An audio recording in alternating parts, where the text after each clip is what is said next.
എല്ലാവർക്കും നമസ്കാരം. ഇന്ന് നമുക്ക് വാഴപ്പിണ്ടിയും ചെറുപയറും കൂടി എങ്ങനെയാണ് അടിപൊളിയായിട്ട് തോരൻ വെക്കുന്നത് നോക്കാം. വളരെ ഹെൽത്തി ആയിട്ടുള്ള ഒരു റെസിപ്പിയാണിത്. ഒരുപാട് നാരടങ്ങിയിട്ടുള്ള ഒന്നാണ് വാഴപ്പിണ്ടി. അപ്പോൾ അതെങ്ങനെയാണെന്ന് നോക്കാം. അപ്പോൾ നമ്മളിവിടെ തോരൻ തയ്യാറാക്കാൻ വേണ്ടിയിട്ട് ഇതുപോലെ ഒരു വാഴപ്പിണ്ടി എടുത്തിട്ടുണ്ട്. ഇതെങ്ങനെയാണ് അരിയുന്നതെന്നൊന്ന് കാണിക്കാം. അപ്പോൾ നമ്മൾ ഇതുപോലെ ക്ലീൻ ആക്കി വെച്ചിട്ടുള്ള വാഴപ്പിണ്ടി ഇതുപോലെ ചെറിയ ചെറിയ റൗണ്ട് ആയിട്ട് നമുക്കൊന്ന് കട്ട് ചെയ്തെടുക്കാം. കട്ട് ചെയ്തെടുക്കുമ്പോൾ ഇതിൽ നല്ലതായിട്ടൊരു നാര് പോലെ ഉണ്ടാകും. അപ്പോൾ അതിങ്ങനെ നമ്മളൊന്ന് വലിച്ചിട്ട് നമ്മുടെ ചൂണ്ടുവിരലിൽ ചുറ്റിയെടുക്കാം. അപ്പോൾ ഞാൻ കാണിച്ചു തരാം. അപ്പോൾ ഇതുപോലെ നമ്മൾ വലിക്കുമ്പോൾ നാര് വരും. അപ്പോൾ അത് നമ്മുടെ ചൂണ്ടുവിരലിൽ ഒന്ന് ചുറ്റിച്ചെടുക്കാം. ഇങ്ങനെ ഓരോ മുറികളും നമുക്കൊന്ന് ചുറ്റിച്ച് എടുക്കാം. അങ്ങനെ മുഴുവനായിട്ടും ഒന്ന് കട്ട് ചെയ്തെടുക്കാം. അതിനുശേഷം നമുക്കത് വളരെ പൊടിയായിട്ട് അരിഞ്ഞെടുക്കാം. നിങ്ങൾക്ക് എത്ര കനത്തിലാണ് ഓരോ ഇതും വേണ്ടത് അതനുസരിച്ചുള്ള കട്ടിയിൽ നിങ്ങൾക്ക് ഈ വട്ടം മുറിക്കാവുന്നതാണ്. അപ്പോൾ എല്ലാം ഇതുപോലെ മുറിച്ചെടുത്ത് നമുക്കിതുപോലെ അവസാനമായപ്പോൾ കയ്യിൽ ഇത്രയും നാര് വന്നിട്ടുണ്ട്. അപ്പോൾ അത് നമുക്ക് ഊരി ഇതുപോലെ കളയാം. അപ്പോൾ ഇത്രയാണ് വന്നിട്ടുള്ളത്.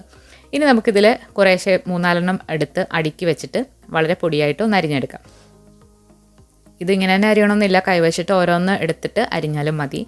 അപ്പോൾ വളരെ പൊടിയായിട്ട് ഒന്ന് കട്ട് ചെയ്തെടുക്കാം. നമ്മൾ വാഴപ്പിണ്ടി വാഴക്കൂമ്പ് ഒക്കെ നമ്മൾ അരിഞ്ഞെടുക്കുമ്പോൾ അതിൽ കുറച്ച് കറ ഉണ്ടാകും. അപ്പോൾ കറ കളയാൻ വേണ്ടിയിട്ട് നമ്മൾ കുറച്ച് കാര്യങ്ങൾ ചെയ്യണം. അപ്പോൾ നമ്മളിതൊക്കെ അരിയുമ്പോൾ കയ്യിൽ കുറച്ച് വെളിച്ചെണ്ണ പുരട്ടിയിട്ട് അരിയാണെന്നുണ്ടെങ്കിൽ കയ്യിലും അതുപോലെ തന്നെ നൈഫിലും ഒന്നും കറയാവില്ല. അപ്പോൾ നമ്മൾ മുഴുവനും ഇതുപോലെ അരിഞ്ഞെടുത്തിട്ടുണ്ട്. ഇനി ഇതിലേക്ക് കുറച്ച് ഉപ്പ് വെള്ളം ഒന്ന് തളിച്ചു കൊടുക്കുക. ഉപ്പിൻ്റെ ഒപ്പം തന്നെ കുറച്ച് വെളിച്ചെണ്ണയും കൂടെ ഇതിൽ ഒന്ന് മിക്സാക്കിയിട്ട് നന്നായിട്ട് ഇത് കൈവച്ചിട്ട് മിക്സാക്കി ഒന്ന് വെക്കാം. അതിനുശേഷം നമ്മൾ എടുക്കുകയാണെന്നുണ്ടെങ്കിൽ ഇതിൽ കറയുടെ ചുവയൊന്നും കാണില്ല. വാഴപ്പിണ്ടി വാഴക്കൂമ്പ് ചെയ്യുന്നതും ഇതേ രീതിയിലാണ്. ഞാൻ വാഴക്കൂമ്പിൻ്റെ റെസിപ്പി ഞാൻ വഴിയെ അപ്ലോഡ് ചെയ്യുന്നതാണ്. ഇനി നമുക്കിതിലേക്ക് വേണ്ടിയിട്ട് തേങ്ങ ഒന്ന് ചതച്ചെടുക്കണം. അതിന് വേണ്ടിയിട്ട് ഒരു 1/4 മുറി തേങ്ങ, 2 ചെറിയ ഉള്ളി, ഒരു വലിയ കഷ്ണം വെളുത്തുള്ളി ഇത്ര എടുത്തിട്ടുണ്ട്. ഒരു 1/4 ടീസ്പൂണോളം ചെറിയ ജീരകമാണ് നമുക്കിതിലേക്ക് ഇട്ട് കൊടുക്കേണ്ടത്. ജീരകം ഒരുപാട് കൂടണ്ട. ഇനി ഇതിലേക്ക് ആവശ്യത്തിനുള്ള മഞ്ഞൾപ്പൊടി ഇട്ട് കൊടുക്കാം. മഞ്ഞൾപ്പൊടിയോടൊപ്പം തന്നെ നിങ്ങൾക്ക് ഇതിലേക്ക് വേണമെന്നുണ്ടെങ്കിൽ ഒരു 1/4 ടീസ്പൂൺ മുളക് പൊടിയും കൂടെ ഇട്ട് കൊടുക്കാം. മുളക് പൊടിക്ക് പകരം നമുക്ക് പച്ചമുളകും എടുക്കാവുന്നതാണ്. അപ്പോൾ നമ്മളിവിടെ 2 എരിവുള്ള പച്ചമുളകാണ് ഇതിലേക്ക് ഇട്ട് കൊടുക്കുന്നത്. അപ്പോൾ ഇതൊന്ന് ക്രഷ് ചെയ്തെടുക്കുക. ഒരുപാട് അരഞ്ഞു പോരുത്, ഒന്ന് പൾസ് ചെയ്ത് എടുക്കുക.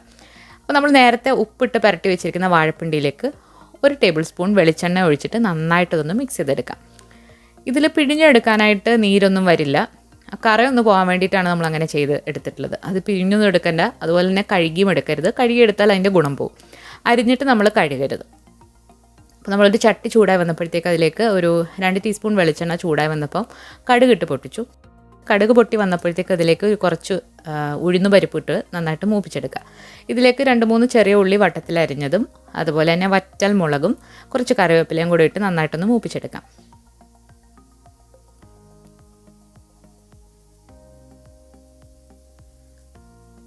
ഫ്രഷായിട്ട് ഉള്ള കറിവേപ്പിലയാണ് ഇതിലേറ്റവും നല്ലത്. അതോടൊപ്പം തന്നെ നമുക്കിതിലേക്ക് വാഴപ്പിണ്ടി ചെറുതായിട്ട് അരിഞ്ഞ് നമ്മൾ നേരത്തെ മിക്സ് ചെയ്ത് വെച്ചിരിക്കുന്നത് ഇട്ടിട്ട് നന്നായിട്ട് ഇതൊന്ന് മിക്സ് ചെയ്തെടുക്കാം.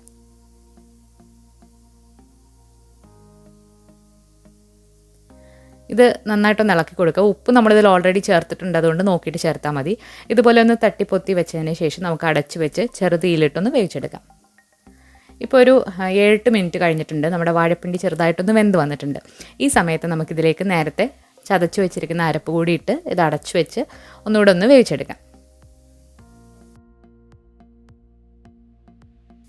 ഈ അരപ്പ് നമ്മളിതിൽ ഇട്ട് കൊടുത്തതിന് ശേഷം ഒന്ന് അടച്ചു വെച്ചിട്ട് ചെറുതീയിലിട്ട് നമുക്കൊന്ന് വേവിച്ചെടുക്കാം.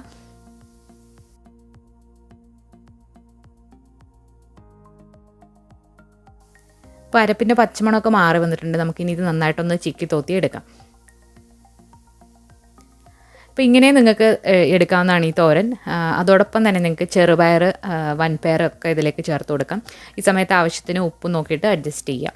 നമ്മുടെ ഇവിടെ കുറച്ച് ചെറുപയർ വേവിച്ചിട്ട് എടുത്തിട്ടുണ്ട്. അപ്പോൾ ഇത് കുതിർത്ത ചെറുപയർ ചെറുതായിട്ടൊന്ന് വേവിച്ചെടുത്താണ്. ഒരുപാടൊക്കെ വെന്ത് അളിഞ്ഞു പോകരുത്, എന്നാൽ ആവശ്യത്തിന് വേവിയാൻ വേണം.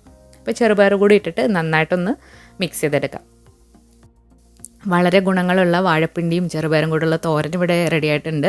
നിങ്ങളെല്ലാവരും ഒന്ന് ട്രൈ ചെയ്ത് നോക്കിയിട്ട് നിങ്ങളുടെ അഭിപ്രായങ്ങൾ അറിയിക്കുക. ഈ വീഡിയോ ഇഷ്ടമായാൽ ലൈക്ക് ചെയ്യാനും ഷെയർ ചെയ്യാനും മറക്കരുത്. പുതിയൊരു റെസിപ്പി വീഡിയോ ആയിട്ട് നമുക്ക് വീണ്ടും കാണാം. താങ്ക്